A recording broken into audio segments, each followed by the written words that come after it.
Welcome back to Eurosport. We are live here in the Le Mans 24 hours. The time is bang on 8 o'clock here in France, 7 o'clock here in France rather, and of course 6 o'clock for you in the UK.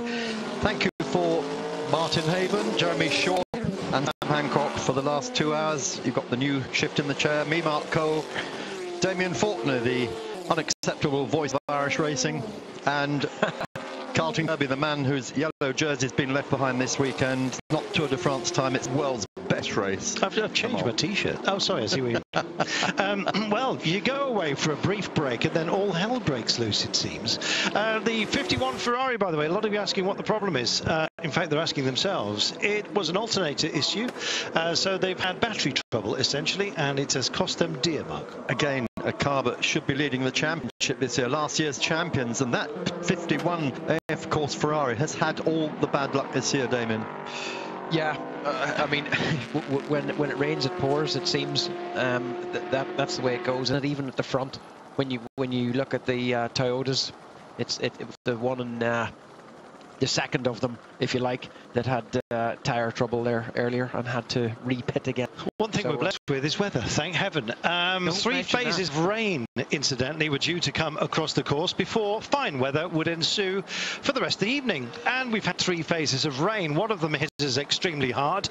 One of them kind of nudged us just a little bit and gave us a light drizzle. And the other one missed us completely. And so we are clear of it, apparently. So keep your fingers crossed. There are sharp shadows as the sun starts to set, and we're getting to that point now where the lights will dazzle, and indeed the crowd will be thrilled, you can be sure. Right, however, we're in a slow zone. Yeah, we're in that slow zone. We had that big accident just before we changed shifts. Mark Miller putting the American Proton Porsche off, the car that's run by Alex Job Racing. Of course, this is the car that Lee Keane and Mark were going to have to drive two-handedly because of the illness of Cooper McNeil. So that's rather solved that problem in a very, very unfortunate way. Massive damage to that Porsche. Damien, you know all about that. Radiators all at the front of those cars, and yeah, fortunately I don't know all about damage, but I see where you're going. Yeah, but you drive. Yeah, I mean, you're a Porsche driver. You know what happens when you do that. That was it was quite heavy impact, and we're thinking that he might have gone off in fluid that was dropped by that 91 Porsche. That looked like brake fluid when it exited the pits. To be honest, we spotted it there. That's what we're thinking, speculating at this moment in time. Mark Miller is normally a very safe pair of hands. And so that's what we're... It was Mark's actually first flying lap. Unfortunately, he just had the drive change. Of course, they were doing very, very long stints from what you were saying a little bit earlier on. That's, I suspect, the dirty line we're seeing being used there. Yeah, of course, this is a main road when it's not been used for the Le Mans 24, and he took to the hard shoulder there, didn't he? Yeah, that was Nelson Piquet in the Rebellion there, and of course Nelson making a comeback now in world-class racing after being disgraced at the Singapore Grand Prix. And just looking now at on board the Ford then, and we come out of Arnage, and that blast up to Porsche curves, super fast. Yeah, it's fantastic, lovely on board, brilliant. Just the entry to Porsche curves is just so quick, and it's fantastic when drivers coming up here and they don't have any traffic. I mean, that traffic in front is just that bit far away, so he doesn't have to impede his speed. He can go around there all guns blazing.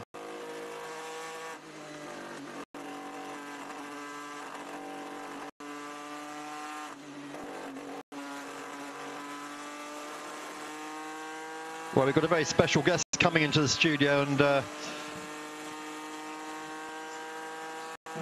let Carlton introduce him, because he scared the pants off Carlton on Thursday night. And yes, this is the man who's responsible for several changes of underwear, I can tell you.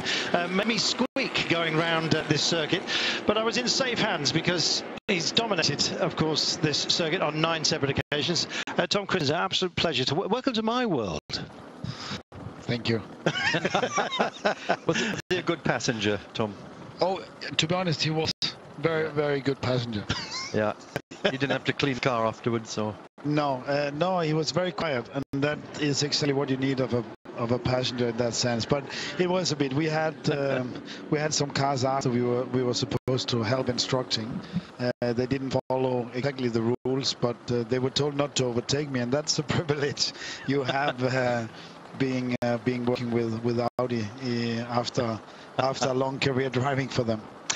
Tom, two-car strategy imposed upon the teams here, Audi, Porsche, of course, and Toyota, and it proves the difficulties that we've had today, that there's not much slack out there. It's very, very difficult to kind of make amends for problems which you're bound to get in a 24-hour race.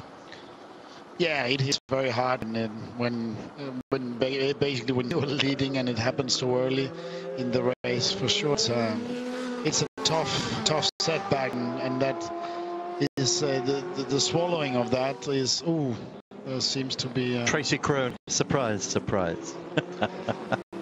Well, it's Tracy that's just losing a hand at the moment. We've seen a few other drivers as well. The sun, as you can tell as well, even from our commentary position here, Tom, is getting to that point now where it's starting to annoy.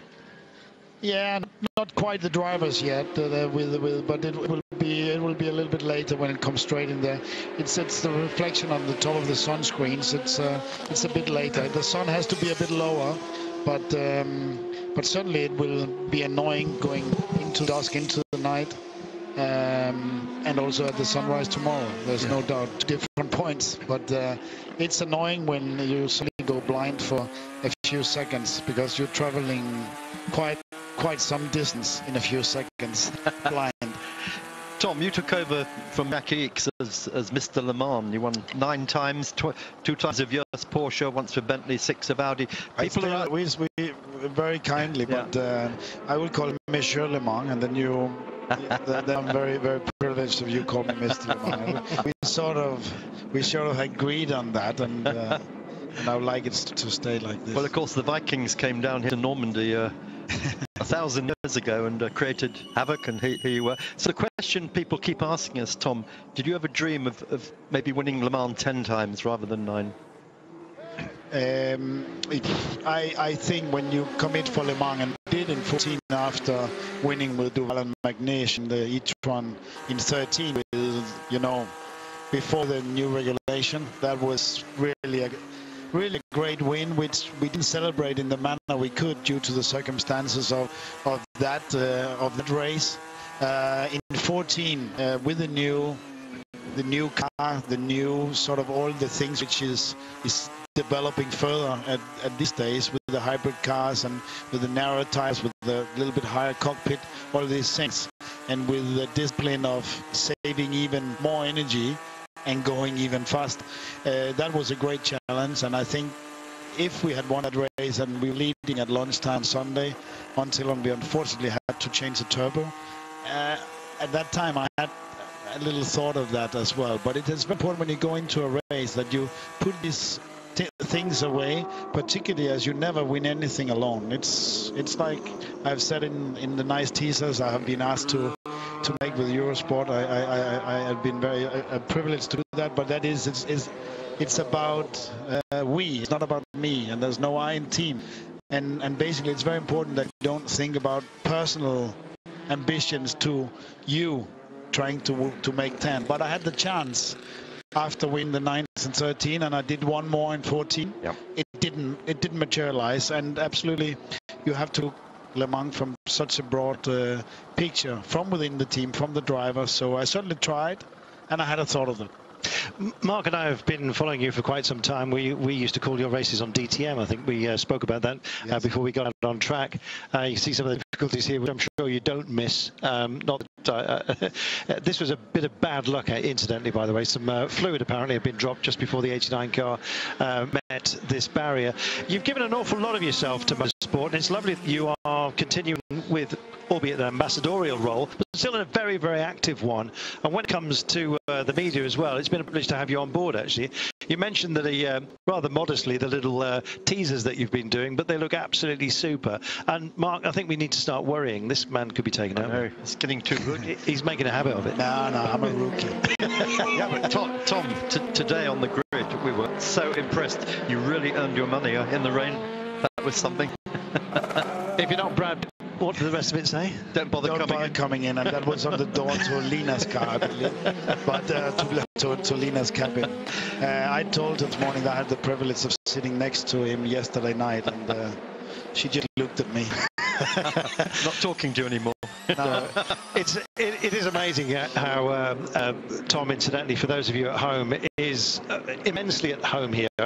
Maybe that seems like a silly thing to say, but Tom, you seem inordinately relaxed. But I suspect even as the race was starting, you still got the old feelings back. That old predator started to kick up again.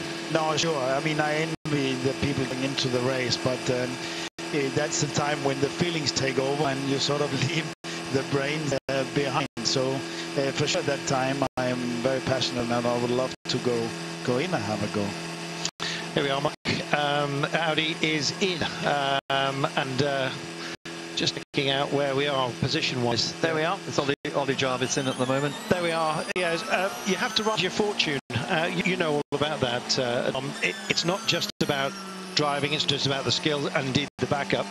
You get a certain degree of fortune here, and you've got to ride your bad luck as well as enjoy the good fortune. Oh yes, I mean they have to take advantage of the situation all the time. Strategy changes, like now. I obviously take a stop and under a slow zone, especially when the slow zone goes up through the pit lane. So in a way, that's a gain, depending how much fuel he had on board. Probably not a lot. So I think things like that is always be alert at Le Mans, and at the same time, it is very much a sprint race. But you always have to give yourself an opportunity to say, "Oof, I might leave a few tenths here," not because it's very bad to lose the car just because you want to gain a few tenths, and you might go off and lose, a heck lot more. Sometimes less is more, essentially. Yeah. Tom, Carlton just mentioned your ambassador role with Audi now, and of course you share that your old crew with Alan McNish and with Dinder Capello.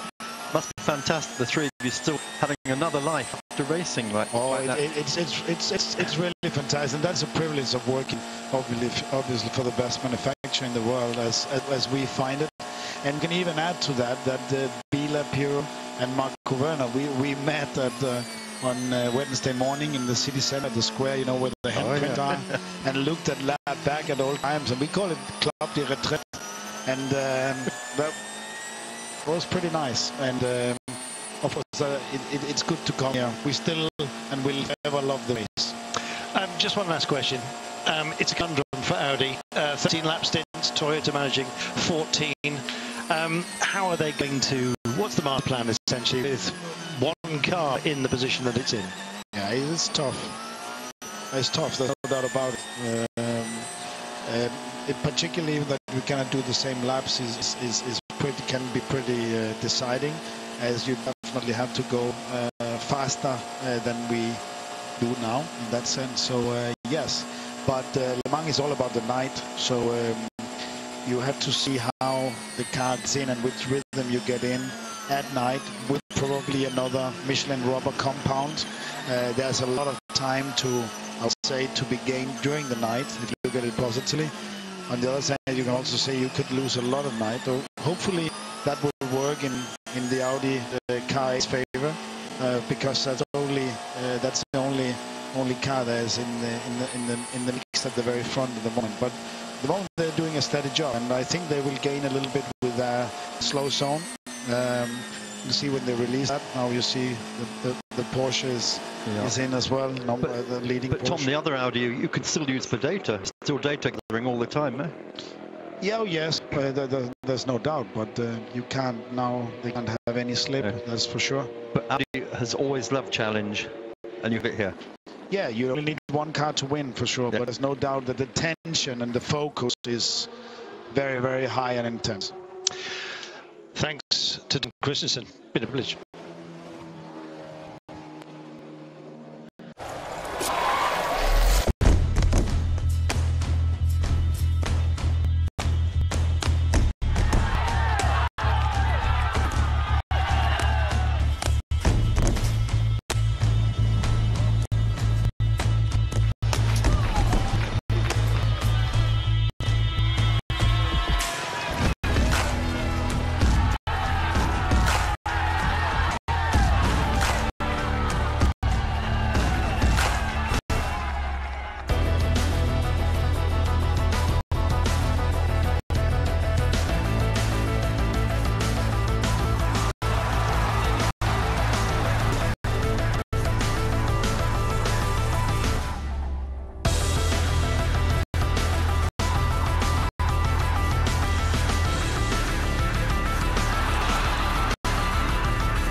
Welcome back. Zones 2 of them now on course, and apparently it is due to fluid, which has been causing some sticky moments out there.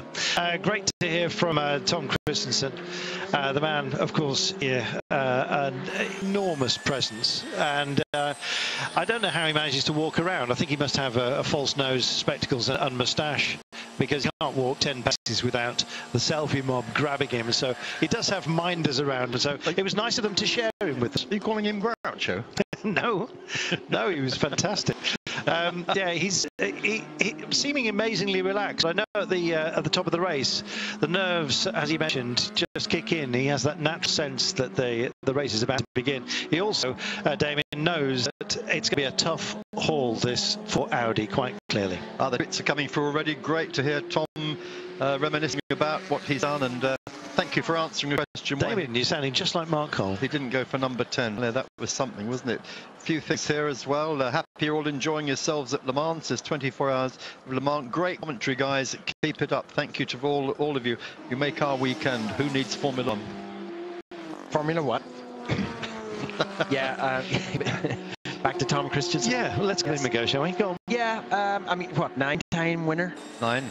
I'm sure he can offer a little bit more than just support from this side of the fence. And yeah, I mean, what can you say about Tom Christensen? He's probably one of the greatest drivers of all time, isn't he? I know. Just in sports cars, and he was drivers. And he was my driver yesterday. He was your chauffeur. Yeah. In your mind. Yeah, exactly. In my mind, it was quite outstanding. Yes, for those of you who don't know, I was given the absolute privilege of being taken around on a lap, a pace lap in the pace car. It was the new TT RS 5-cylinder, absolutely remarkable. They managed to squeeze 450 horsepower out of it, and I think Tom used every single one of them, to be honest. He was not sparing them. Well, he needed to, didn't he, Damien, with the Carlton on board? Well, how absolutely cheeky. Were they still underweight? Right, here we are. It wasn't a balance, I can tell you. Porsche in. This is the Marc Lieb car, number 2 car, which at the moment is was lying third when it came into the pits. There's the number 5 Toyota of Ant Davidson. It's the one that hasn't been leading the race. Kobayashi is doing that at the moment in the number 6 car, and they're still continuing to pile on extra lap at every time. And I'm sure Jeremy Shaw later will be able to tell us what that might translate into if they can have extra lap of fuel over 24 hours. Damien, Tom was saying when I mentioned it, it was quite simply just a real tough challenge. The eyes went down, the shoulders just slooped ever so slightly. It could be huge. Is this driving you around yesterday? No, the just now. He was busy chatting to us while you were having a digestive.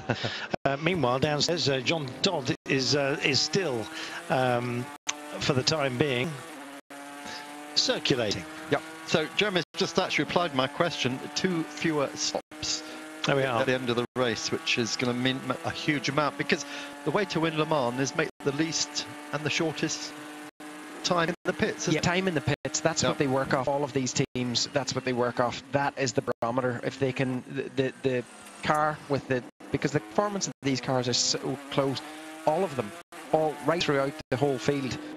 Even in GT Pro now, with the Force getting a big cut yesterday. But yeah, so it's time in the pits that has to be absolutely limited, and that's what they measure.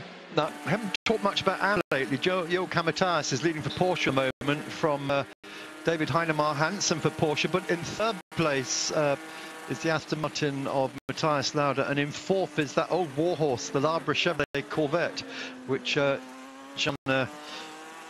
Jean-Christophe Belloc is on board at the moment. Story behind that, for those who don't know, Paolo Uduberti, who should have been on that car, and he drives it in the WEC, was injured at Hockenheim 2 weeks ago in a driver training accident. He was doing driver tuition. He took over that, and Paul Sutcliffe, who is the press officer for the Sean Edwards Foundation, just asked if we could mention that you know, when racing drivers do get hurt like that, you know, it's outside your normal fear of racing. It does happen. And Sean, you remember, was killed in Australia in doing testing with a driver tuition. Driver coaching, yeah. His mother Daphne then started the Sean Edwards Foundation 23 13, and that's growing and growing and growing. And at Le Mans this year, drivers who are ambassadors for that are Brendan Hartley, Sam Bird, Ray Rast, Andy Frio, Earl Bamber, Khaled Al-Kubasi, and his daughters Amma and Hamda, who race, of course. And so it's just to say, just remember the Sean Edwards Foundation, a very, very worthy cause. But just moving in on the Fords here, that are doing a fantastic job. They had a hiccup at the beginning, Damon. They've still got 3 extremely active cars going at the moment, led at the moment by the Ferrari, the Pro Class, by the way. But John Hand is at hand, as you can see, on the 68 car, just second for the time being, ahead of Ryan Briscoe in the 69. I'm just looking for a little bit further down for the next of the Fords, and it's Stefan Mucker who's on board the 66, running 4th in class. So 3 in the top 4. Not done so far for Ford, I think. I think so. I think they'd be a little bit concerned with the gearbox issue they had at the beginning of the race. Actually, I don't know if they've had that before, or if that was an ongoing problem. Obviously sorted, but yeah, doing well. Just sitting there. That's all they need to do at the moment. They showed fantastic pace, of course, in qualifying, and you know, they're in a battle with Ferrari, and it's very close, isn't it? But they're doing mightily well. I think reliability will be their big issue. Those looking at the timing screens will notice that we've knocked back about 22 seconds. The reason is we've had a couple of slow zones out there, and so things have pace-wise have knocked back just a little. We've had some exceptionally quick laps, and of course I think we may well get quite a few more. The way things are going at the moment, this track virtually dry in all areas, including those in the rumble strips, the little pans that collect water. Just most places, thankfully, now ready to go racing, and that's exactly what we're doing. And of course, as we get into night, Damien, we get the cooler, denser air. That's going to suit all the turbo cars, which include not only the hybrids, but the Fords and Ferraris in GT Pro. That's right, and indeed not even just the turbo cars, but the normally aspirated cars as well. Love the dry, cool air. So, and as we look out of our commentary box here at the moment, we can see the rain in the water pools lying in the inside of the Ford. 28 car taking itself a spin, another pirouette. We've seen a few of them, to be honest. And in fact, I'm not sure if it's Ms. Tattinger who had a couple yesterday. Is it her? I don't know if she's on board at the moment. Oh, that was a close one, wasn't it? Nearly collecting the... Well, there we are. It's the Pegasus racing machine. I think they had 3 spins up to today. Let's just see if who indeed is on board that car. I don't want to besmirch anybody's... and it is Monsieur Streibig. We are taking a big stride, I'm afraid, but the wrong way. It was more of a waltz than a cha-cha. Here we go then. There's Dempsey car as well that looked extremely lively. What's your opinions of the Porsche GTs? Very much at the end of their development, shall we put it. Going to be changed next year, but I'm going to miss them. Well, yeah, they are. Well, in terms of their competitiveness in this race, I mean, they were absolutely nowhere in qualifying like the Corvettes. What were they? 4 seconds plus off, I think. Of course, there was a balanced performance adjustment just yesterday, with including weight, including more fuel. It went their way. Restrictors, it did. It went away from Ford a little bit, away from Ferrari a little bit, and it went with Corvette and Porsche a little bit. And I mean, they're there, aren't they? They're there or thereabouts. Although I still think the straight line speed of the Ford is going to that's going to be tough to beat. I think the great all-out shootout. Sorry, Damien, I just kind of feel that if you're at the end of your development, it's an advantage if it's a race of attrition. It certainly seems to be that way when you've got mixed conditions. You kind of are set in your mind to handle just about everything out there. It's not that you need to really worry about conditions, because you know what you've got to do to dial into the car. It's not a mystery, is what I'm trying to say. No, absolutely, and Porsches are normally bulletproof, but we saw one of them already in for a radiator change. We're not sure what happened. We're going to go to the pits for interview. David Sims. Beaky Sims waiting with Liz. Yes, David, it's looking really good at the moment. Are you concerned at all? No, at the moment everything is working to plan regarding tyres, fuel and the pace, and so we can double stint the tyres, and the driver's very happy with the setup. So at the moment, it's looking very positive. So it's obviously a good setup for the dry. Are you afraid of the rain in any way? Is the setup for the rain all right as well? Absolutely, yeah. It's qualifying in the testing here. It rained every day, so we got a really good setup for both dry. Very good. So Biki Simza, of course, who is very heavily involved in the Ferrari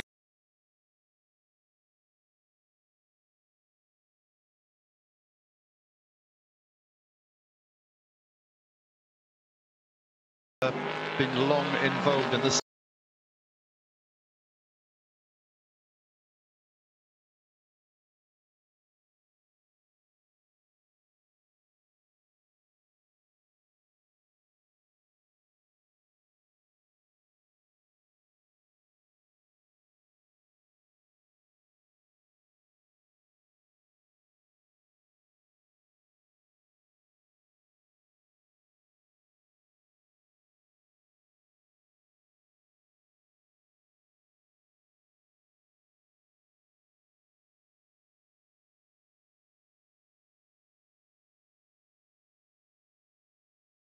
Not going to be pleasant. No, it looked like he was just sat there with no damage, but he's going to have a little bit of damage, I think. Remy Steinberg, of course, he in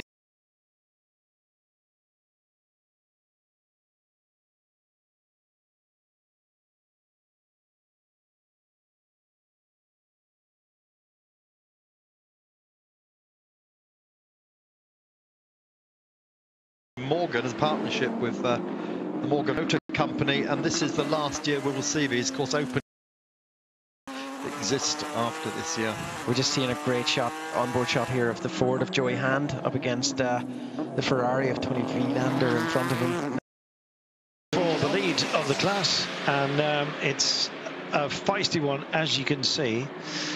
Great that the lights are starting to flare here, the sun getting to its lowest, the insect life will start to make itself felt as well, as they particularly through some of the woodland areas. Oh, and a cheeky little maneuver just ahead of the pit box on the entry. The backseat DC Racing Alpine was caught up just behind the 28 Pegasus that had just spun and got front end damage as they came past our commentary position.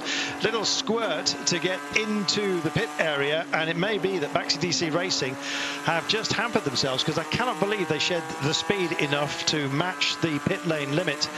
And so it may well be that Baxi DC Racing unfortunately picked themselves up a bit of a penalty in their haste to get around the returning Pegasus Racing 28 car that just spun and had some damage. But look at this battle, isn't this fantastic, Damien? I mean, we have got such a fight on our hands at the moment. 3 cars for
mainly because of a light fuel load, Damon. He stayed on board the car.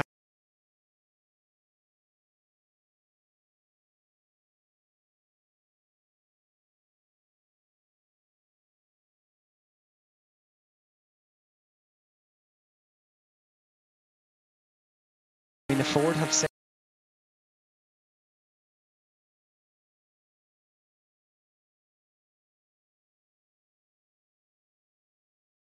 a little bit on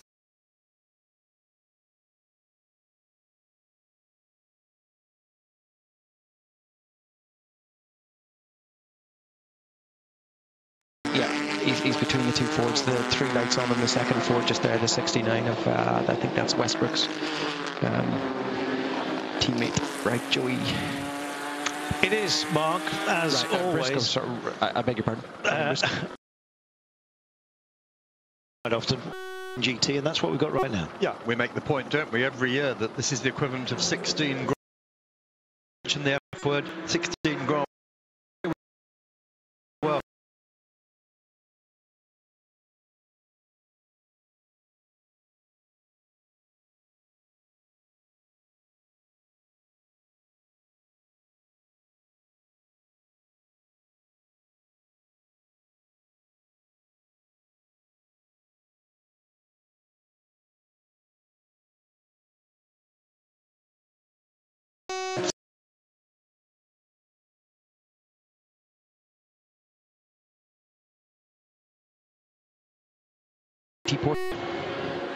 Make for some lovely pictures, don't they?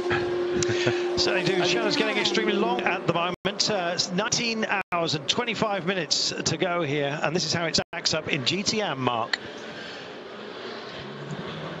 Right, so it's David Heinemeier Hansen at the moment out front in the Proton Porsche there from Neel Jani.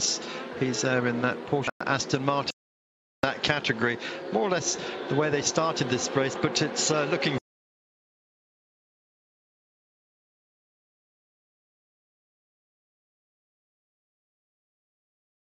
in the Chevrolet. So we've got Porsche, Aston Martin and Chevrolet, the top four in that category. Flag base.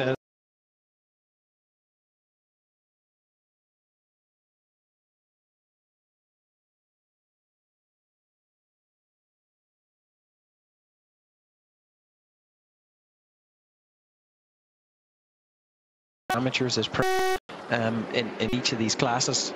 Further back here, certainly in the GTs. So careful about when they choose to make an overtake. The car in a class of its own, the 84 car, is coming in. Bouvet is joining us in just a few moments' time on pit row. Waiting to see whether Freddy Sauce is going in. Close moment, Mark. Yeah, the Ferrari just knocking the Corvette offline and almost into the wall there at Arnage. I hope we'll see that in a moment. It was just such a big combination of cars that there's just nowhere for the Corvette to go. Let's wait and see the replay on that. Did you spot that, Damien? Actually, I was just looking to my right to the other time screen and I didn't, but I see the Murphy prototype. That's Mark Goossens at the wheel there, passing both of them get into the Porsche curves. Freddy Sauce, incidentally, has already done a stint in the SRT 41 by Oak Racing. It's the Garage 56 entry. Yes, I know there are 60 cars, but there used to be 55. We called the 56 essentially the development car. That is tight. Oh my goodness, that is tight. What a battle we've got here, and maybe spearing through the middle is the Ford, not quite making it.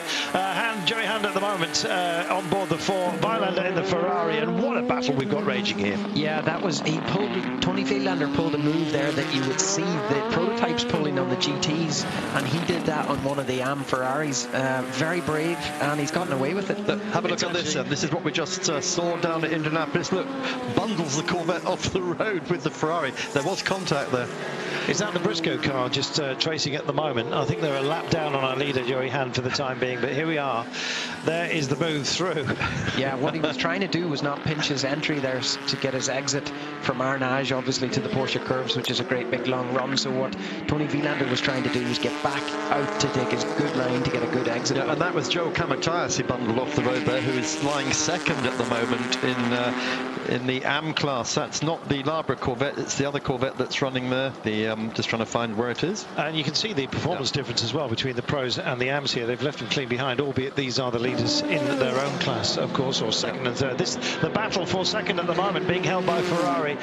They are way down on Joey Hand for the time being, but Briscoe has a look, comes out into the air right now, and it looks like he's got this. They were trying to dial out some of the advantage of the Fords. It seems that Ferraris also had a perceived advantage over the Corvettes and indeed the Porsches.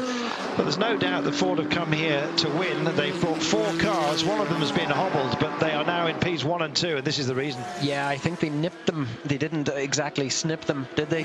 I think that's what they possibly the term needed to have done.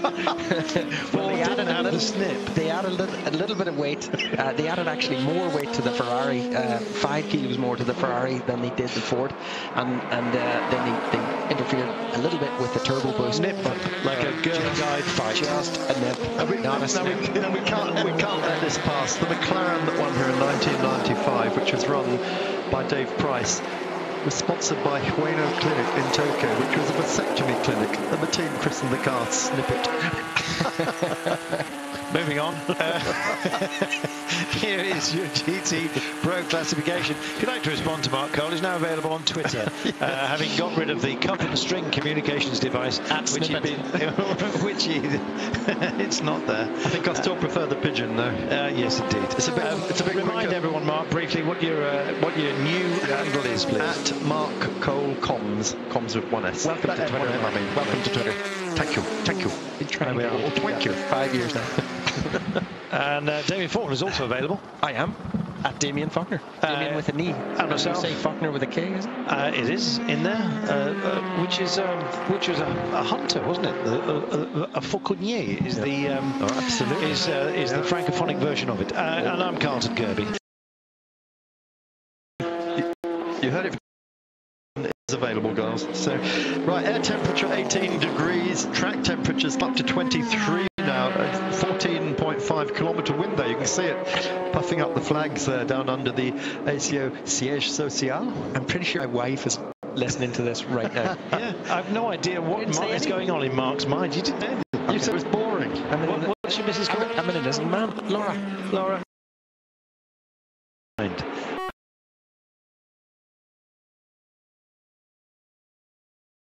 Taken here, and Aston Martin, who've got a performance advantage, but there's one way to shed speed, and that's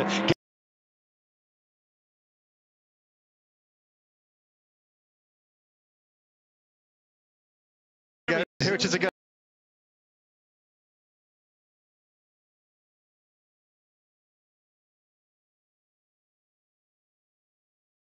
staying there for some. Yeah, that's the third place car in AM, of course. Yeah, that's the exit of the Porsche curbs there. He just pushed a little bit wide, and then he just chose to sort of. There's not a lot of grip beyond the curb, so he just chose to run it straight through the gravel. And fortunately for him, made it out the other end. Right, we've got some news, Guy, why the 91 Porsche dropped back. I don't know if it was told earlier before we came on air, but stone through the radiator, which dropped it down to 12th in GT Pro. That's the reason that car lost time in the pits.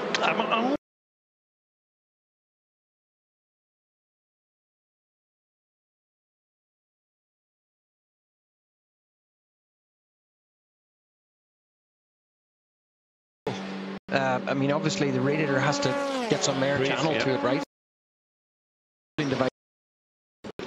Cooled by the air. And the speeds that they fly stone, it can be at bullet pace, really. Well, of course, and you see so many of these guys going off track. There's so many cars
Toyota Rebellion. So, top 5 potentially for Rebellion. They may even go all the way and bag themselves a podium spot. Who knows? We'll just have to wait and see. They've had 2 this year already.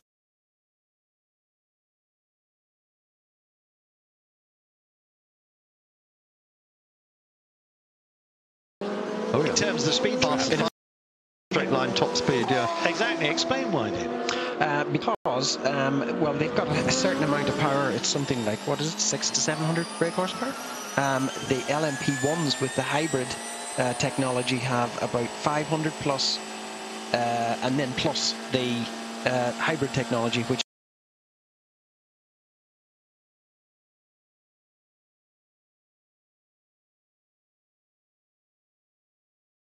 and Porsche, I'm sorry, Toyota and Porsche, Audi have 6 megajoules to use in the course of a lap. So they use that coming out of a slow corner, for example, let's say the first chicane. They have 1,000 brake horsepower for a few seconds that builds up to top speed really quickly, really early in the straight, and then when the boost drops off, the car basically stalls, so it reaches 200 and something odd miles an hour really quickly on the straight, then it stalls, and from there to the next corner it actually loses a few kilometers per hour, whereas the P1 without the hybrid accelerates all the way. Almost linear, so it's more predictable. The LMP1 non-hybrid, it's Kraiheimer that's on board the Rebellion at the moment. This is the 2 Porsche we're riding with right now, with Marc Lieb piloting it, and you might get a sense of it right now.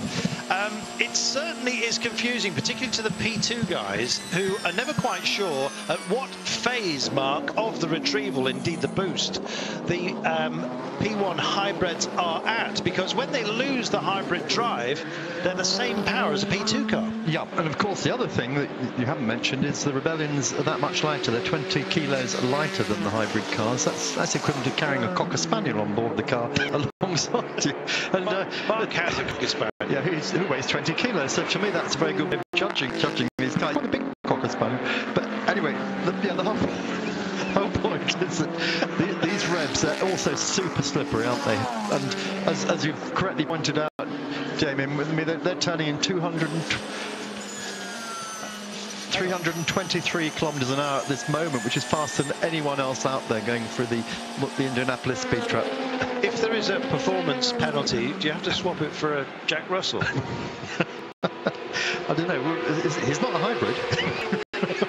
I think doesn't Jordan Taylor have his Fonzie on board the Corvette? He does carry him around. I saw Wayne and Shirley this morning and said, "Is the dog here?" And they said, "Yep." There we are. 19 hours and 10 minutes remaining. We're already getting rather doolally. I can imagine as well that some of those on board some of these quick machines. This is our leader at the moment, by the way. It's Mark Webber. General good guy. He's got the proper hero chin to go with it.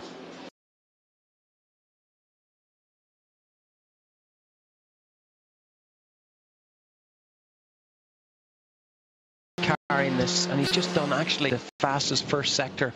That's the second time he's done that in the last 3 laps, actually. So right, watch him. I think this is going to be your lap record.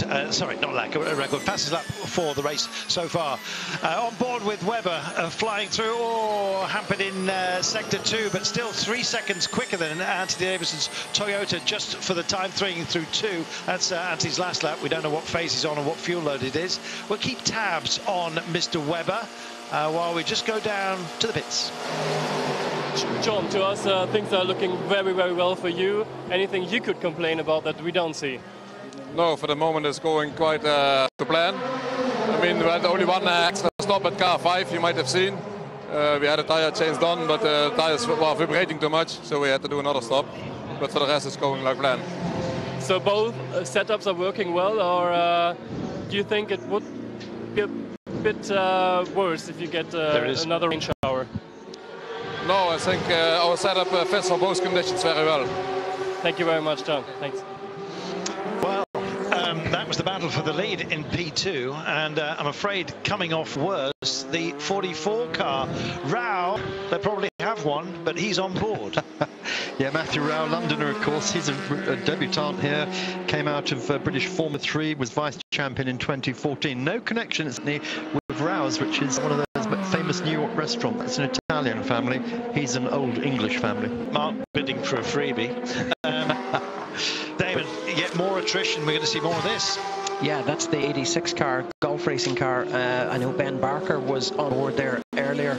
I think that's Michael Wainwright, the team owner, that's on board there right now. Mike Wainwright out to the British GT Championship. Adam Carroll, of course, the other driver along with him and Ben, having trouble restarting that car down at the first chicane. Fastest lap, told you, Mark Webber, he may have not fastest through sectors 2 and 3, and he's going to be hampered now due to the yellow, but a 3:21.8.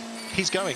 He is indeed, quickly. And Mark, of course, coming here as reigning world champion, and he just wants this Le Mans win. This is what he really wants on his CV. Yeah, he knows all about fastest laps, doesn't he? With Vettel. Vettel used to always get them all, didn't he? I think. So, yeah, nice to get that. That was a pretty unique traffic-free lap at this stage, wasn't it? So on board with the 2 car at the moment, Marc Lieb running in 4th place, and why not have just a waspish slow-mo? Yeah, that's fascinating, isn't it? That's a three-blade helicopter. How's that staying up? That is the biggest drone I've ever seen. They thought about drones and then they thought again, especially after some of the drone incidents that have actually dogged us. You know that years ago, for NASCAR, they actually hired the world champion remote control helicopter pilot and actually flew a rather large camera in those days on the opposite way round. I think it was the start of Daytona. Then the insurance men got involved and said, "You've got to be kidding," and that was the end of that. And in fact, they were right, those insurance men. You've seen various drone incidents. If you just go on YouTube or any other video provider, then you will find that there are plenty of incidents, which means they are pretty dangerous. It's battery life, essentially. That is the problem. They basically can't stay up for terribly long. They get out of range, they get themselves into trouble, and which is why some of our swooping shots down the pit road, incidentally, are all on cables. They're guided. I've got one that's got a return to home mode on it, so it will come back to you. What, even if the battery, what is it, thumbs are lifted if the battery's down, does it? Track's gone completely green again to double yellow. Zone 11 has now gone, and just they're so pleased with themselves. The director, they're showing it again, Carlton. They're obviously following every word you say. Mark Webber then leading overall, having just set fastest lap of the race so far, a 3:21. It's Hirakawa-san for Eureka leading LMP2. It's Jerry Han for Ford leading GTE Pro, and David Heinemar Hansen changed from Aston Martin, of course, to Porsche leading GT Am. Lights are flaring. It's getting dark. It is. It's getting dark. It's getting a little bit cooler, isn't it? And cooler, quicker, everything. Track is rubbering up nicely, isn't it?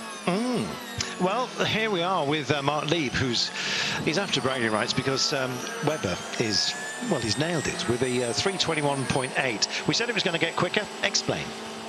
Yeah, because well, for starters, it rained at the start of the race, so that washed all the rubber away, and now it's been dry since then for a good few hours, thankfully. So temperature-wise, it helps, doesn't it? Temperature-wise, it helps as well, but I mean, a lot more rubber on track will help a lot of grip as well. But the engines breathe much more effectively, if you like, and burn fuel more effectively when it's nice and cold, and so we'll see faster laps in this, I'm sure. It's Oliver Jarvis being hampered by Lieb at the moment, on board with Lieb as he approaches, and Jarvis tries to make good his escape, passing by one of the Fords by the looks of things.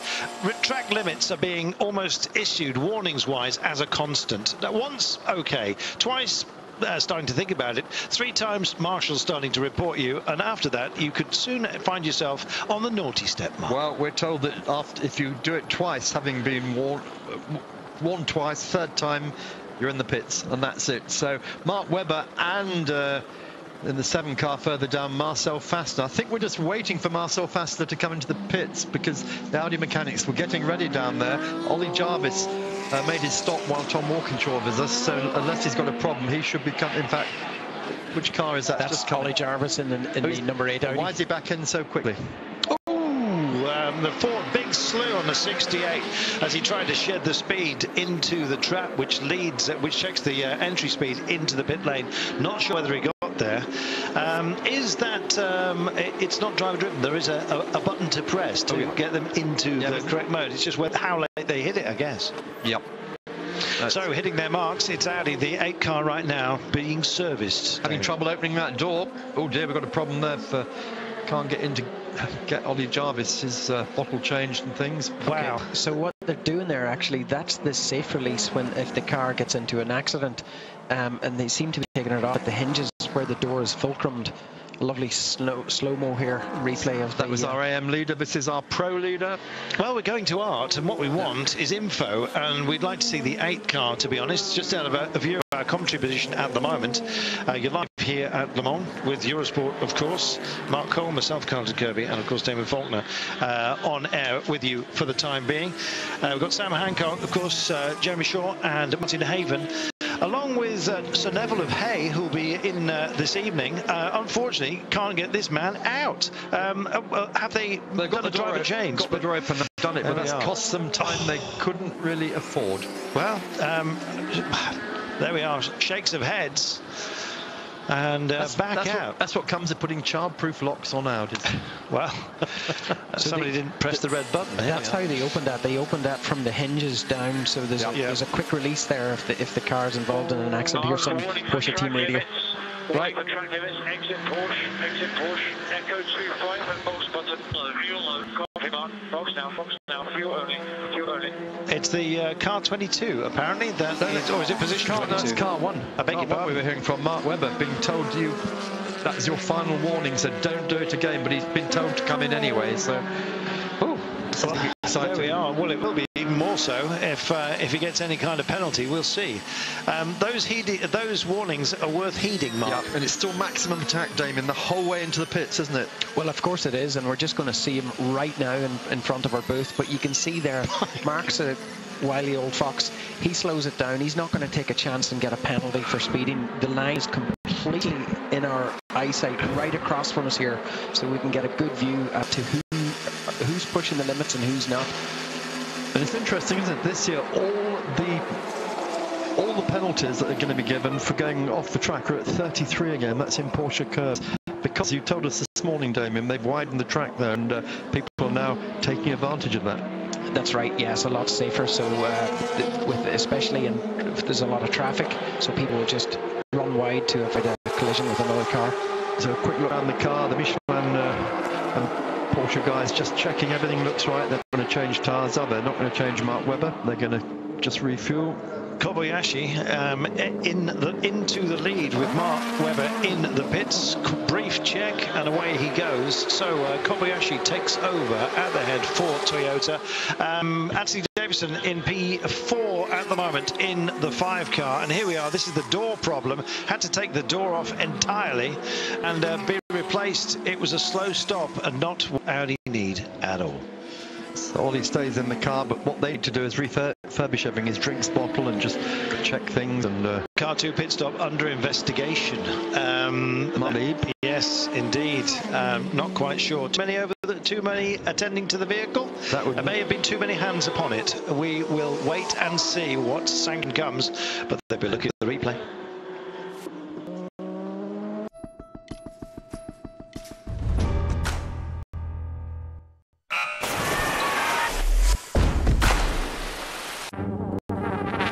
За каждой бутылкой Велкопоповицкий козел безалкогольное мастерство пивоваров, влюбленных в свое дело. Здесь мы вертимся, как белка в колесе. Работаем со вкусом. Несем груз ответственности. Для того, чтобы не хвастаться мастерством, а наслаждаться им вместе со всеми. Велкопоповицкий козел безалкогольное. Наслаждайтесь нашим мастерством.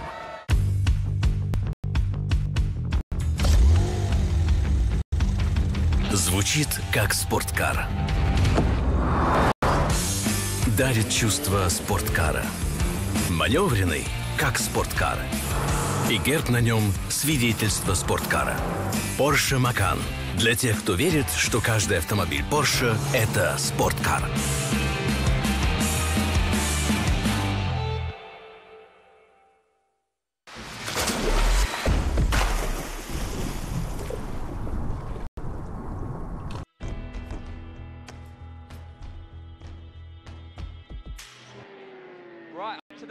corner.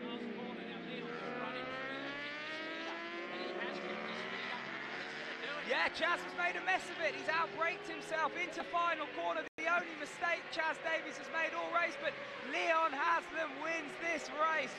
What a ride from the Pocket Rocket. Oh, and he blocks the line there. Experience from Jonathan Ray. He doesn't have them through. It's going to be a race to the line, and keep an eye on the finish line, folks. We could have a finish. Oh, Leon Haslam around the outside. Here we go. It will be Jonathan Ray that just goes across the line to win the opening race. He's got to go to the inside line. He got past Tom Sykes. Can he hold the line? Souls. Jonathan got straight back inside. What a turn. What an exit by the Kawasaki. David going for the line inside him. It's a bike length in and across the line. Jonathan.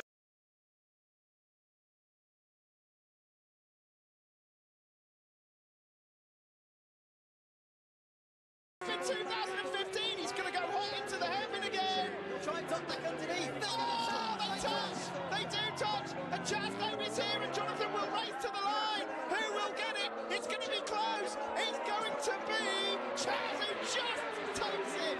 Oh, it was close, that moment. It was close to the mark, but it's racing. Haslam going to have to get in the slipstream. I'm not sure if he's going to have enough here to do it. Let's find out. Across the line we go. Haslam's got the slipstream. Across the line. It's going to be close. It's going to be Haslam. And he wins his first race since 2010. And I will guarantee you there will be tears of joy.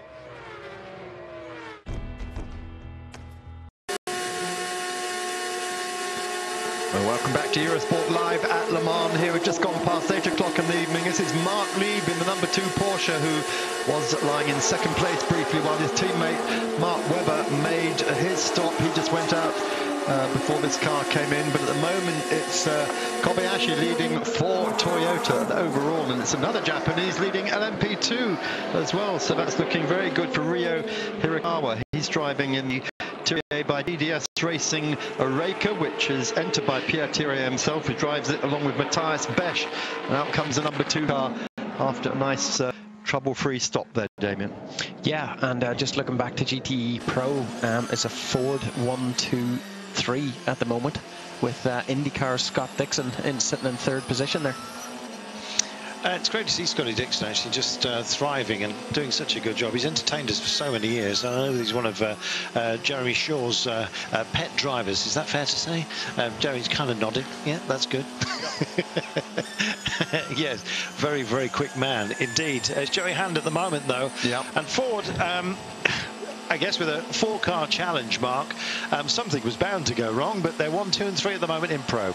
Yeah, with safety and numbers, of course, so put enough cars in the race. One of them is going to finish, and hopefully one will finish ahead. Joey Hand, I mean, I remember him from his BMW days for a long, long time in America, but he's made the change now and been a very, very good addition to Ford's crew. Stefan Mucker is right behind him, and as you say, Dixon in 3rd, and then the other Ford, the one that had the troubles, it's going to spend the whole race trying to catch up, and I'm not sure exactly where it is at the moment, but it's off our screens on page 3. But here's Chris Hoy then, Sir Chris Hoy, let's get that right.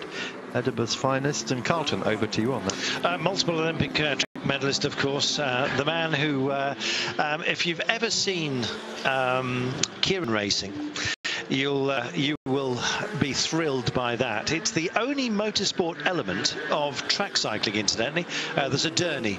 I think it's about 35 cc's, and it paces the riders up and then releases them with 2.5, 3.5 laps to go.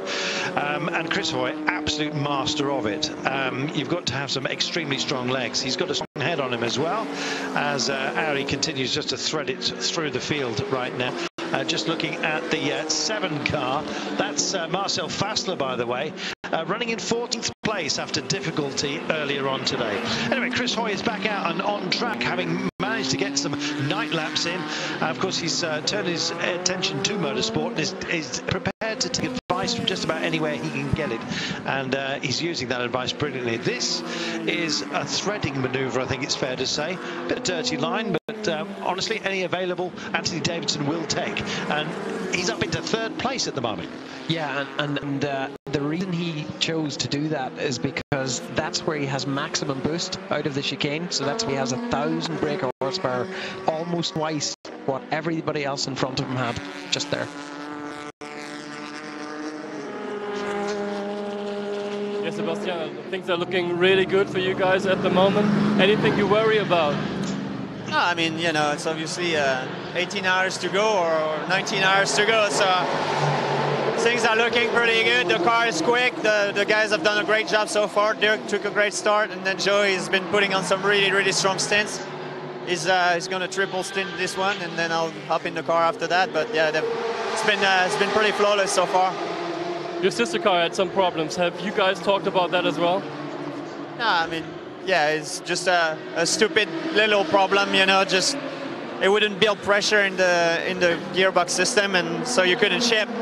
And they thought they had it fixed this morning, which was already there, and then they didn't, and you know, they couldn't take the start of the race. So very disappointing for the 67 sister car, but it's still 3 standing strong, so hopefully you know, we'll keep it that way. Thank you very much, Sebastian. Thank you. Thank you, Sebastian, and indeed Simon, who's asking the questions. 7 car doing a great job of moving back through the field, currently running in 14th place after some desperate troubles earlier on. Maybe they are behind them now. Sebastian Loeb, incidentally, was, I believe, I'll just ask Mark Cole in a few moments' time. Somebody asked whether the race had ever finished under the safety car, and I think the last time that it did, Sebastian Loeb, I believe, was on board the Peugeot and did not complete the final lap. Said he was waiting up to offer up his congratulations to the winning Audi team at the time. I'll have to repeat that for Mark Cole, who's just come back to us. Mark, quick question for you while you're away. Last time that the race finished under a safety car, was it Sebastian Bourdais, I beg your pardon, I think I said Loeb a few moments ago, was it Sebastian Bourdais that was on board the Peugeot who held it back and didn't complete the final lap when the Audis won? Was that about 2012, something like that? Does that ring a bell?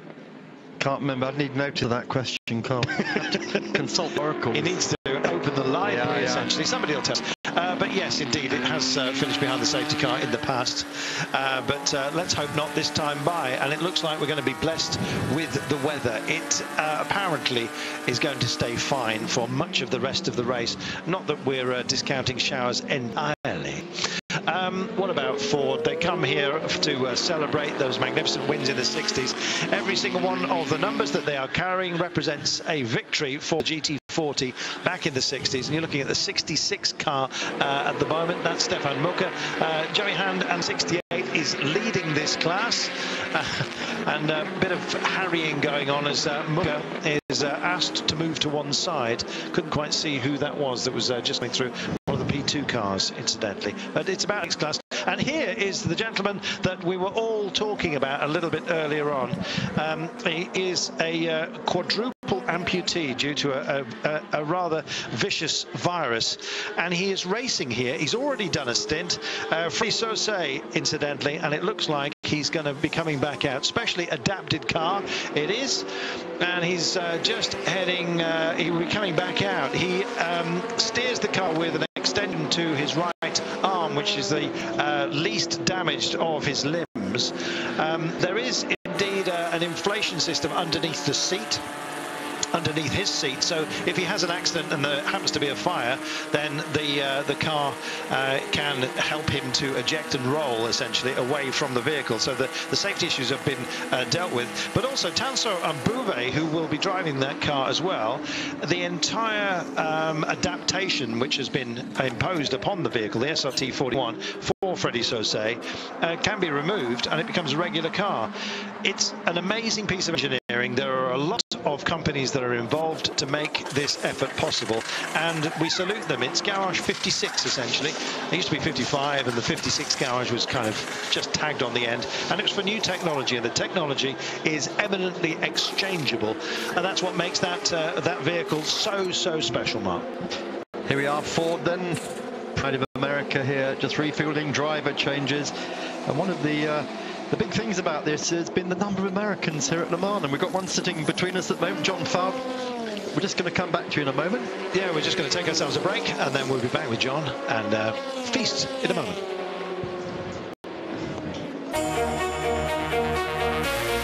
Завтра в прямом эфире на Евроспорт 2. Route du Sud.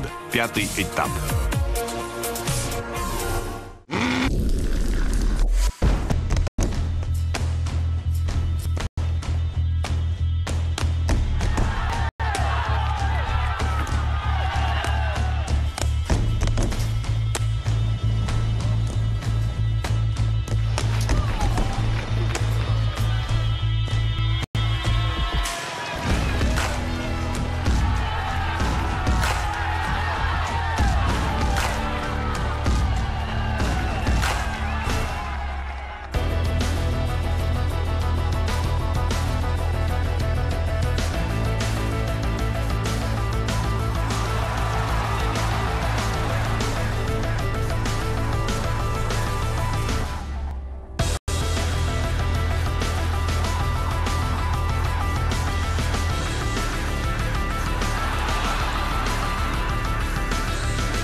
Welcome back to Eurosport Live at Le Mans. It is now nearly 8:15 in the evening. Long shadows appearing here on the circuit, and everything looking good at the moment, with Toyota leading from Porsche and Toyota. We're going down to the pits for a quick interview, then we're going to have one ourselves in the cabin. Yeah, Lucas, give us a little insight. How would you rate the situation for you guys at the moment? We just had a small problem. We're running 5th place now. I think the car is running okay, stable. We are not the quickest, but the pace is good. There is still 19 hours to go, so there's a lot of road ahead. We can be confident that we have a good team behind. You mentioned the small problem, what was wrong? Something that could occur again? I didn't see, no, there was something wrong with the door. They changed it, so now the car is running perfectly again. You heard, you saw the problem with the other car. Did you guys talk about that in your group as well? Sorry, I didn't get it. The problems with the other car you had with the turbo. Is that something you discussed on the number 8 car as well? No. Okay, thank you very much. Thanks, Lucas. Thank you for that, Simon. Lucas de Grassi then just filling us in on how progress is going. This morning before we came on air, sorry, Jeremy, just... Yeah, just one very quick note there. Kamui Kobayashi, who's leading a race right now in car number 6, has just turned his best lap of the race at 3 minutes 21.831. As we see the number 57, that is a GTE AM Corvette, Mark Patton, well, at the wheel and in the gravel. The old driver here, of course. Yes, indeed he is. Yeah, and an American, which is no reflection. Oh, it's South African, actually. Yeah, South African, yeah, sorry. It's American-based South African. South African. No reflection on on our next guest. This morning before we had the big race, we had the Road to Le Mans, which was a new thing. It's GT3 and LMP3. And finishing up on the podium, John Falb in the Graf Ligier. John, congratulations on that podium. Thanks, Mark. Who gave you the trophy, was it? Jackie Chan himself. Oh, if you'd won it, it'd been Brad Pitt, would it? Yeah. John, either one was great. John, you're well known. You're making a name for yourself in Europe anyway. The LMS series. But what did this mean to you today, being on the podium at Le Mans? In fact, even racing at Le Mans.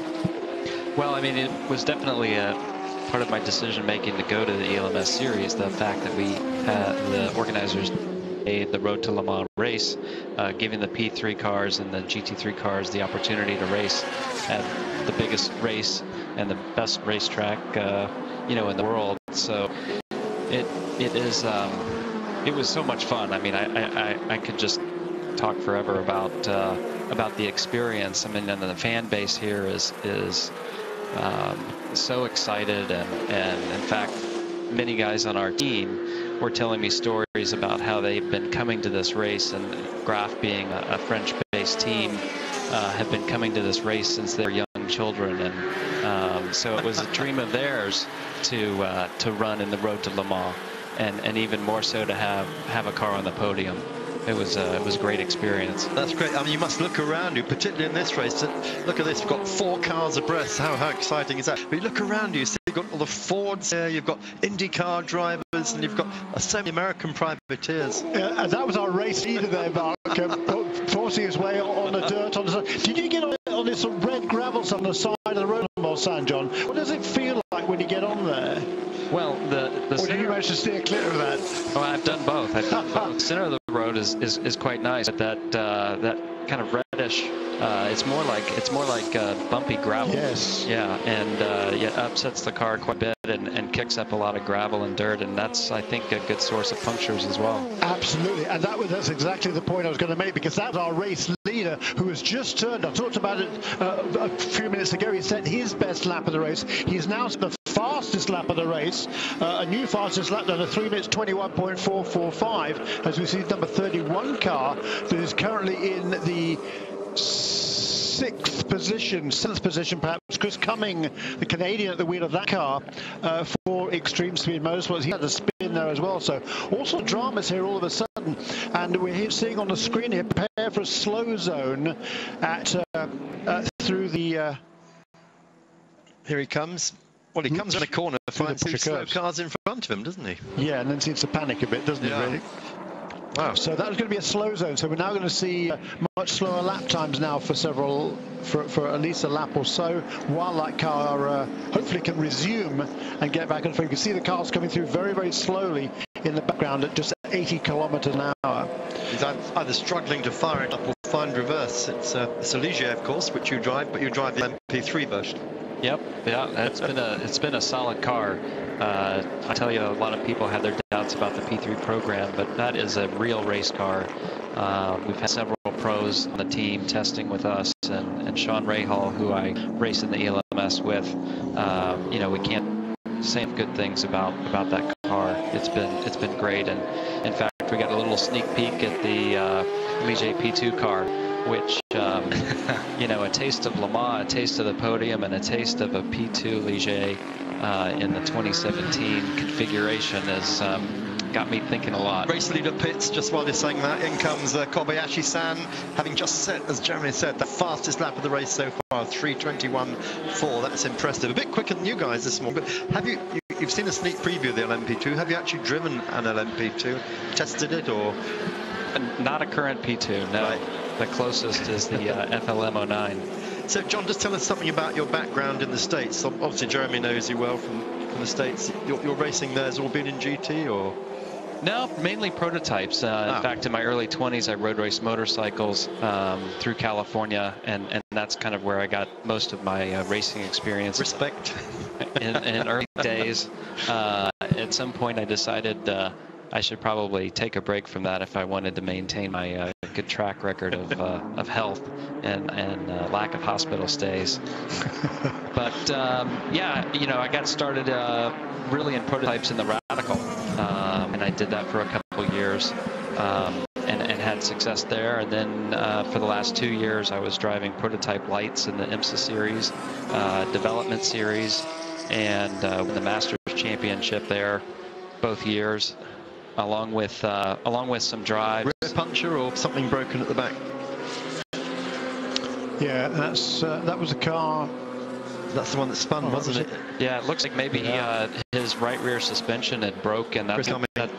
Yeah. Maybe when it had that spin, maybe it was over the curb, or so Chris has got a whole lap to do, of course. That's the problem. Well, yeah, it was surprising because the incident was over at the Porsche curves, but he's driven past the pit entrance now and is going down through the Donut curves and down through the Forest S's down there towards Turn True. So yeah, he's got a long way to go. And that car was running in the top 6 in the class, so that's going to be a lot of time lost for that car number 31. So John, you've been watching the progress in this race. I mean, obviously, you know what they're doing, these big boys up the top, because you've raced to yourself in prototypes now. But who are you putting your money on for 3 o'clock tomorrow afternoon? I mean, the #1 car is obviously very strong.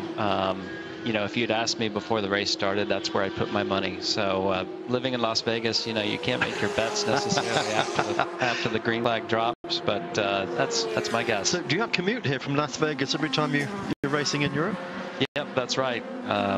There's a direct flight from Las Vegas to Heathrow, so I appreciate that one. Take a nice nap on the way over, a late night flight, and then wake up, have a couple cups of coffee, and try to go back to sleep.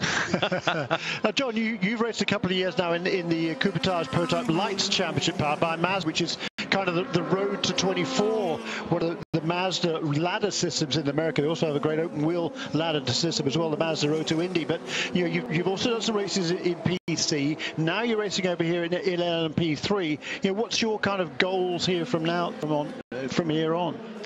Yeah, I mean, we've been talking a lot about that the last couple of days, given all of the drivers and teams that are here. You know, at the start of the season, I wanted to do 2 years of P3 and learn the car, and that's still the plan.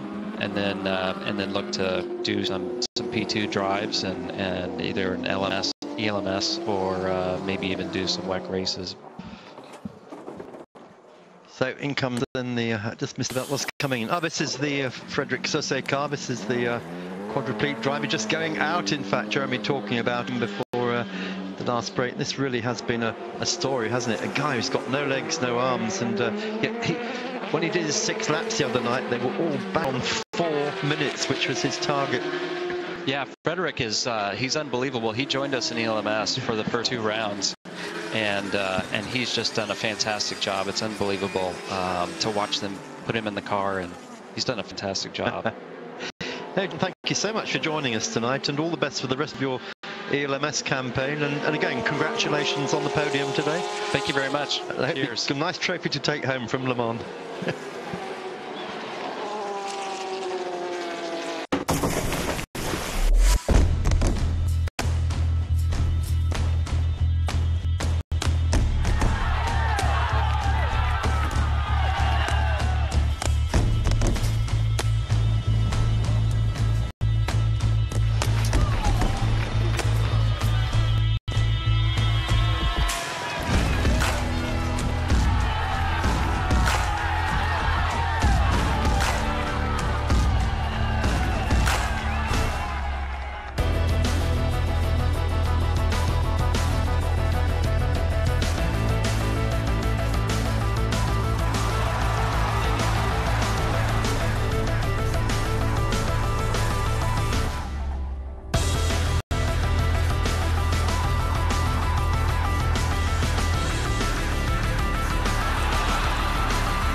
Welcome back.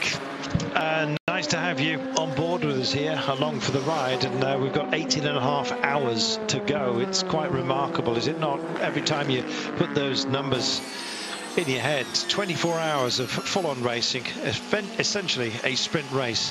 You have to nurse it, though. Mark Webber not doing that at the moment. He's called for not respecting track limits on a number of occasions. Mike, eclectic Mick, apparently. Not sure why, but anyway, Mike, he said, how far over the line is considered exceeding the track limits? So, Mark, car 88 is on track with the blue lights. Car 88, 84, car 84. Damien. Yeah, on the track limit, it's 4 wheels over the white line. So the track is defined by 2 white lines, one at either side of the track, and they don't like you going 4 wheels over. However, on the, like for example, the Mulsanne Straight, you can see loads of times where the LMP1s, especially the hybrids, go off onto there's a dotted white line because that's a public road during the day normally. You see them going into the hard shoulder. Now they go in there by choice. They don't really want to go in there, but of course when there's a gaggle of GT cars and even the LMP2s in front of them, and they really have no choice with there's no available lane, because that's the time where they have double the power just when they're coming out of one of the chicanes. Well, just looking at the Signtech Alpine, qualified third quickest, and some issues here. Not quite sure what the issue was, Mark, but slow change for them so far anyway. Oh, just here we go. It's the second placed LMP2 car there, I think, for a scheduled stop. It was indeed. My mistake, I beg your pardon. I thought there was a delay, but black and white warning flag for 38 car, again for abusing track limits, zone 6, extraordinarily specific. And the marshals are the ones that are reporting those cars which are abusing the track limits. Mark Webber did so well. He did so in setting the fastest lap. Not quite sure. His last lap a second slower than Kobayashi, and in fact a 3:21.445 for Kobayashi on lap 81. That was 3 laps ago while you're busy doing your interview. No, we talked about it. Not bad though, eh? Yeah, we got some more news on Porsche GT, the factory GT cars. This race really is going away from them. We talked about Kevin Estrie's car having a stone through the radiator. Now we're told that Fred Makovicky has lost 12 minutes having the rear left upright replaced due to sheared off drive pegs, Damien. Wow, yeah, that's unusual. You don't often see, you know, both Porsches having such poor luck. But obviously there's another 18.5 hours to go. It may be going the wrong way for them at the moment, but at least there's a bit of time still to go. Yes, indeed. Just looking at Porsche, they are 1 and 2 in the GT AM class. Kamathias is leading with Al Kabaisi in second place. Terrific for them, to be fair, that a Zion, which is, we mentioned earlier on, is coming to the end of its life, still clearly alive and kicking, Mark. Yep, yes, very much so. That's going to run and run, isn't it? Dunlop Motorsport telling us some of our teams have now quadruple stinted their soft and medium tyres. That's around 3 hours per feedback set. on the tyres when you can. Feedback on the tyres when you can. Can they do one more stint? I'm not sure. I don't know. High speed stuff is still okay. The low speed stuff, I have less grip for sure. There's a tire thing, but I think we have to wait until the end of the stint to see the comparison. Copy Mark. 5 laps to go on this stint. 5 laps to go. He's asking about tyre longevity, down to the driver, whether it's his call as to what grip levels he's got. He saw as well the insect life. It takes flight about this time. It's when the Swifts come out and the fast vehicles as well, collecting what can only be described as many tens of thousands of little life forms, I'm afraid. They dare not use the wipers at a moment such as this, but visibility, you can understand why they build in so many tear-off strips, and in fact it's insect life that is the most problematic issue, particularly around about this time. Well, absolutely. Also, there's oil and other sorts of fluid that comes up, and bits of rubber that actually bounces off the windscreen and cause it just a little rubber mark. So all of that sort of stuff. But this particular point in the evening as well, with the sun setting, is particularly difficult. Now, Marc Lieb's just been given a warning on screen for not respecting track limits. Guess where? 33. It's Porsche curves again. Eventually, surely, someone's going to be pulled into the... I think they're going to have to. If they really are, they can't... At last it happens. Lead car, LMP2 26. Will Stevens in the Orica has, in fact, he's been called in. He was leading, he's been called in, he's got a drive-through penalty, and guess what? It's starting to happen.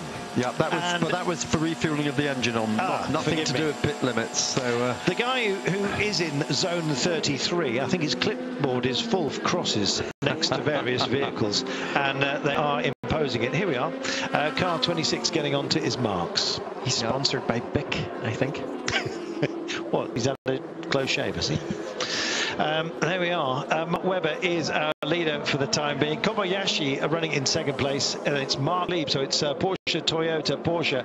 And Oli Jarvis has control of the 8 Audi. Update on the other Audi, the 7 car. It's up to 8th place. It just shows you the kind of retrieval pace with a focused team and a determined one as well, Mark. They're making good progress in that second Audi.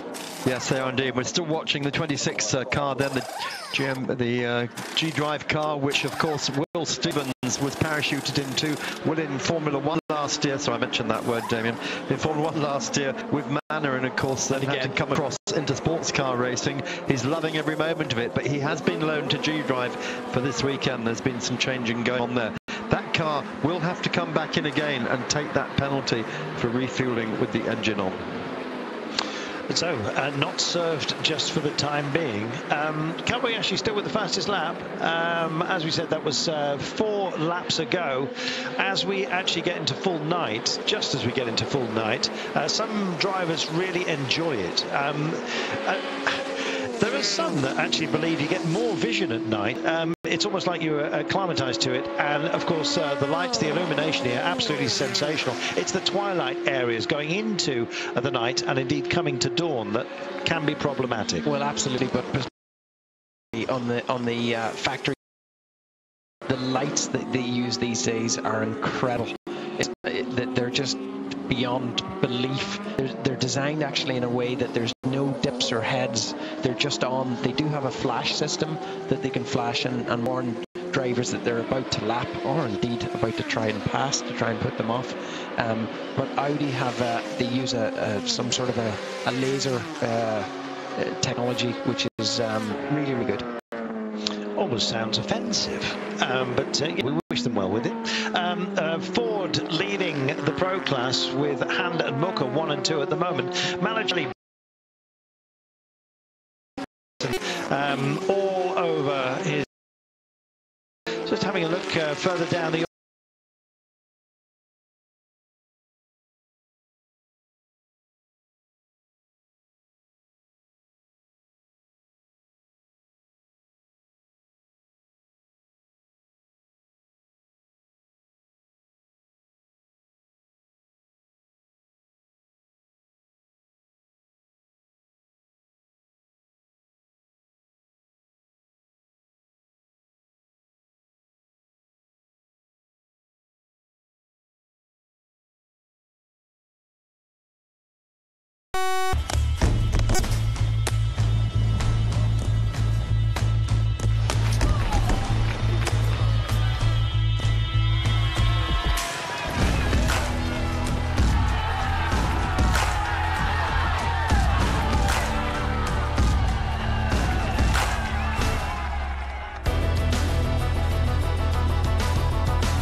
Welcome back, Sir Chris Hoy. Well, he's a big peddler, as I'm sure you know. Well, he's managed to fold himself into this vehicle. He's doing a terrific job. 3 minutes and 50 is his average lap time, so about 3-4 seconds down on the class leader, Hirakawa's time, but still doing a fantastic job. Great to see Sir Chris here.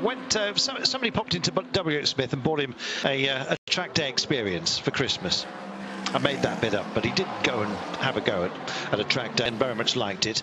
And he has been a favoured son, I think, ever since then. He has gone on to terrific things. Kind of associated himself with the GT Academy as well. But British GT, LMP3, he's in terrific shape.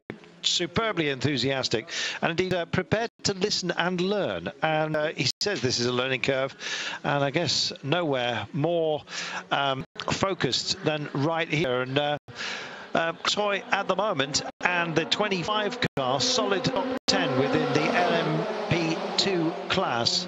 And indeed, it's great to see Sir Chris circulating and doing a great job. Here he is into traffic right now, on board with Sir Chris as we speak.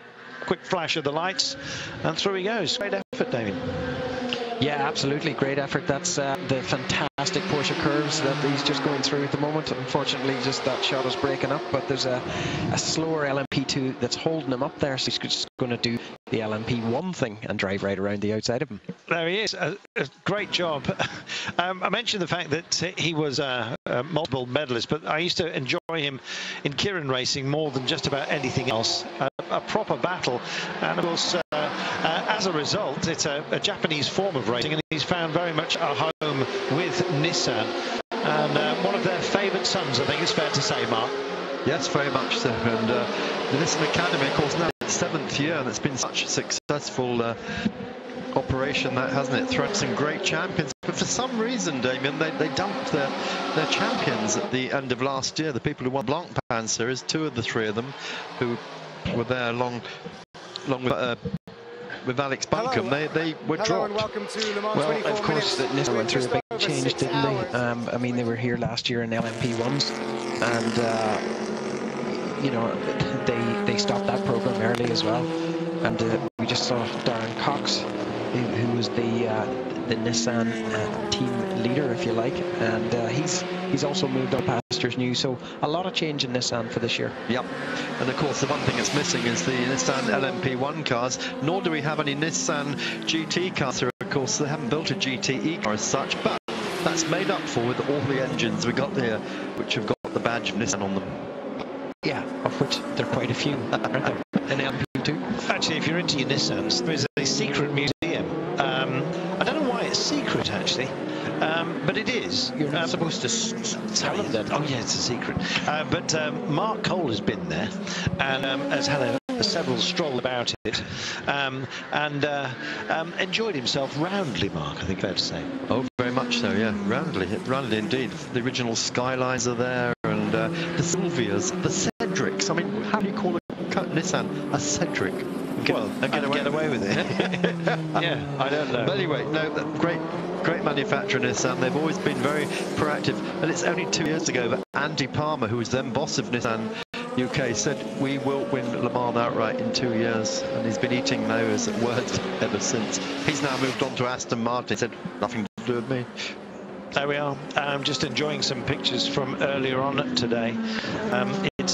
It was a miserable and indeed a wet start, Mark, but when we finally got underway and going, a joy to behold. Yes, it was, and so many Hollywood heroes here. Brad Pitt, Jackie Chan, we had Keanu Reeves, we had Pat Dempsey himself, and of course the star of them all, Jean Todt. Why is he not in Baku? He put the Baku Grand Prix on him to clash with Le Mans, but he turns up at Le Mans. How do you get around that one? Baku life, Baku reality. He is French, isn't he? Who? Who are you talking about? Who are you talking about? You've lost us, David.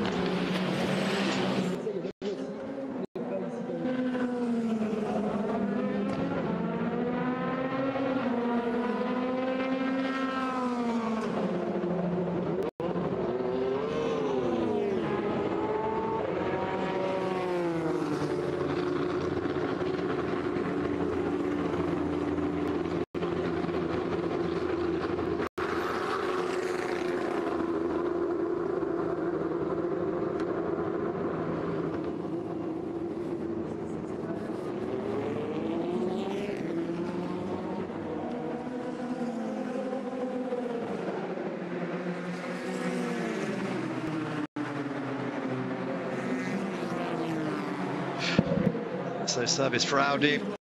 That's the Jarvis car back in the pits then again. Number 8 car running currently in 5th position.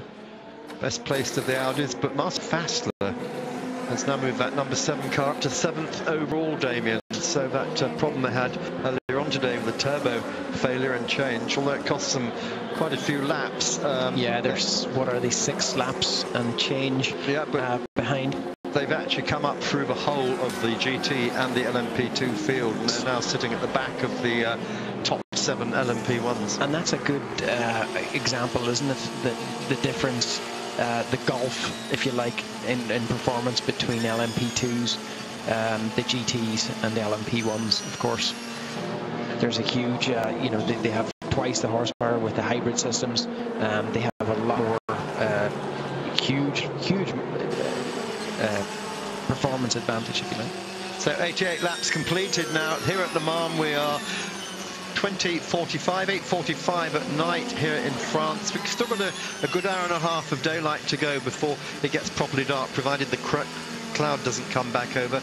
And we're just picking up now with the That's Porsche the leader, there. Mark Webber. Yeah, the Mark Webber car, which is still leading the number 1 car. He's just put 89 laps behind him. Kobayashi-san for Toyota in 2nd. Marc Lieb for Porsche in 3rd. Just leaving the pits now. Luca de Grassi in the Audi taking over from Oliver Jarvis. And Matteo Tuscia, who is the youngest driver here this year, 19 years old, and he is 2nd overall in the World Drivers' Championship in the Rebellion. Driver change going on at the moment. Somebody asking what these purple lights are on the interior. Is it just illumination, as simple as that? You missed it. I just missed it, but yeah, they do have. They will be illuminated at night. Oh yeah, they're LEDs just to light up the cabin. Simple as. Simple as. Yeah, it looked like an 80s disco in there. They're probably very expensive. They forget nothing at all. And you mentioned about the LED headlights. Of course, the big factors about these headlights is they are incredibly light, and I mean light in weight. They take very, very little power, and they're incredibly bright. So, you know, you're saving weight, you're saving drain on the electric power of the car, and you're also improving what you see. And of course, that will translate from Porsche and Audi, from the race cars into the road cars. You're going to see another big step in headlights in the near future. Well, of course, that just goes along with the whole theme, isn't it, of being more efficient. You know, in the whole sort of concept of racing, the way they go racing to try and retrieve energy and use that energy as propulsion. So even with the fuel they're using this year is 7.5% less per lap, yet they're still fairly fast, aren't they?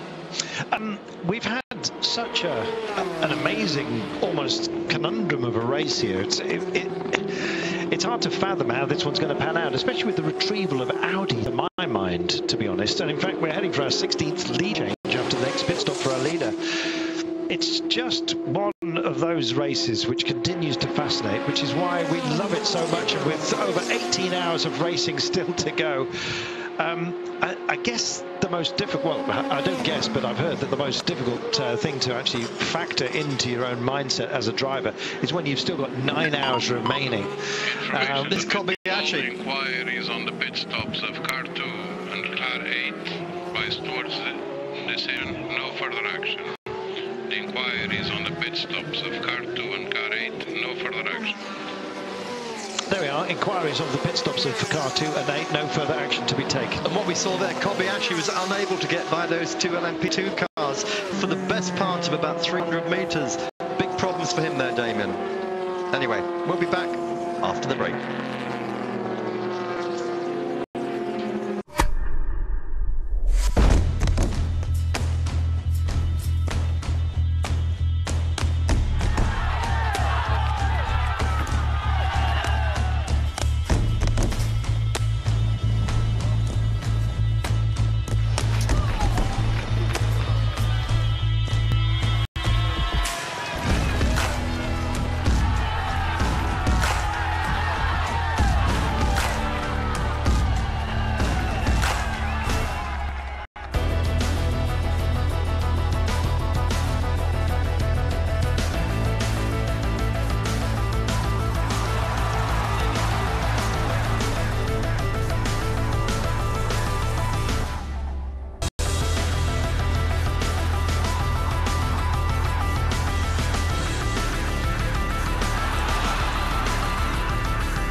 Some of the main contenders for the GT-AM have pitted. In fact, just on the outlap right now is Reed in the second-placed Porsche, with Al Kobayashi taking over the lead. Aston Martin of Meli Lauda is in third place, ahead of the Ferrari of Segal.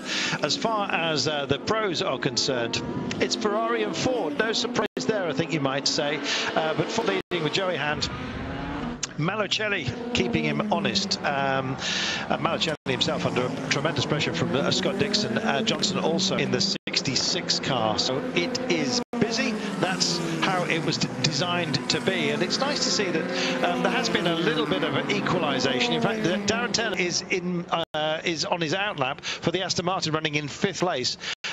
Nice to see that they are going well.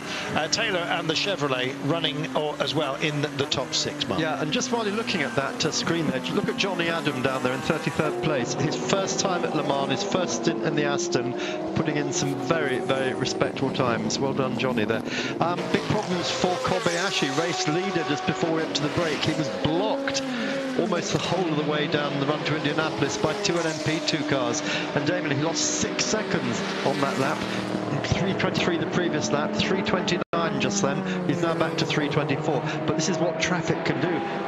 Can even cost him a race. Well, disconnect your code tube, disconnect your ring tube. Copy, man. That's good news, because we don't have a lot left here.